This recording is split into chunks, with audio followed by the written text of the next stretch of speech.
Hi friends, Pongal cleaning ஒர்க்லாம் start பண்ணியாச்சு. யார் யாரெல்லாம் கண்டுபிடிச்சா அந்த மாதிரி தான் இருக்கும்.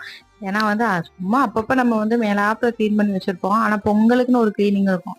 ஃபுல்லாக ஒட்டையெல்லாம் அடித்து சுத்தமாக வந்து செய்யணும்னு சொல்லிட்டு நான் வந்து தம்பியை வச்சுட்டு க்ளீன் பண்ணுறதுலாம் பெரும்பாடு. எனக்கு ஆல்ரெடி கோல்டு வேறு, அதனால வந்து எதுவுமே கவர் பண்ணல. பெருசாக க்ளீன் பண்ணுற எதுவுமே நான் வந்து கவர் பண்ணல.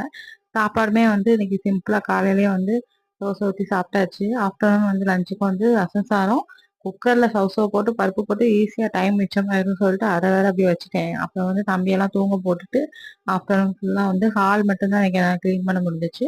அதுக்கப்புறம் வந்து நைட்டுக்கு வந்து தோசை தான். தோசை இந்த லாஸ்ட் மிச்சமாயிடுச்சுன்னா மாவுல வந்து தோசை அந்த அளவுக்கு ஸ்பாஞ்சியா வராது, கொஞ்சம் ரப்பரா தான் வரும். அதனாலே நான் இப்பெல்லாம் என்ன பண்றதுன்னா ஒரு முட்டையை உடச்சி ஊற்றிடுவேன். முட்டையை உடச்சி ஊற்றிட்டேன்னா கொஞ்சம் சாஃப்டா வரும். நல்லா வந்து பெப்பர்லாம் போட்டு கலந்துட்டு அப்படியே 2 தோசையை ஊற்றி தம்பி ஒன்று நான் ஒன்று சாப்பிட்டாச்சு.